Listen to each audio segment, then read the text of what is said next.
Hello, my name is Charles Kramer with ConductorOne. I'm a solutions engineer here. And today we're going to talk about Terraform and how you can use it in ConductorOne. I'm just going to highlight a few of the ways that people use Terraform today, but lots of functionality here. We're an API forward company, so there's lots you can do. So the things I want to focus on today are going to be integrations.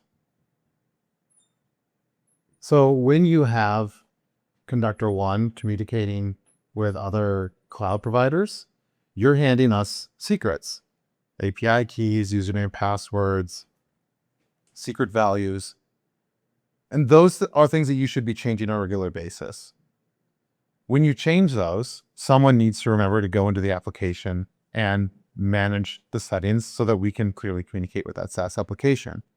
By using Terraform, you can programmatically rotate those keys and inject new keys into the ConductorOne platform so that our communication doesn't break down at the time when you switch. So that gives you an automated way to keep connectors both safe, but also operating. The next piece that's really important is policies. So in ConductorOne, policies are going to help determine what you do when a user makes a request. Who should it go through? If you're doing a review on a particular application or set of applications, where do those reviews go? Or when something's being revoked, do we need to check in with people? Defining those policies is an exercise in its own, but maintaining them can be difficult, and making mistakes during that maintenance can have big implications. So making sure that as you're changing policies, you're getting a couple set of eyes on it is really going to make sure that you're not disrupting anyone's day or accidentally providing access where it shouldn't be. The third piece that I want to talk about is applications and entitlements.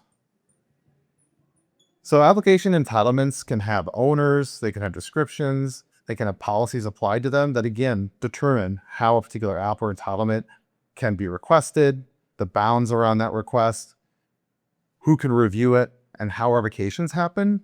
Making sure that you have that listed out in a clearly defined way and that you have multiple eyes on it can help a lot. And during deployment of a new application, you can very quickly set policy on entitlements and get that application out to your users. One of our customers, Brex, was able to edit 400 entitlements over a couple of days using this. So you can implement a new tool, apply policies very quickly, and start using that tool in your organization without much delay. The final piece of this is access profiles. Access profiles in ConductorOne have a couple different roles. Access profiles are going to allow you to specify which users can request access and what entitlements users are getting automatically as a part of their attributes or group membership or, being on call. So making sure that you appropriately manage what bundles are allotted to which groups in a, again, well-defined way is going to help and make sure that you have a lockdown environment.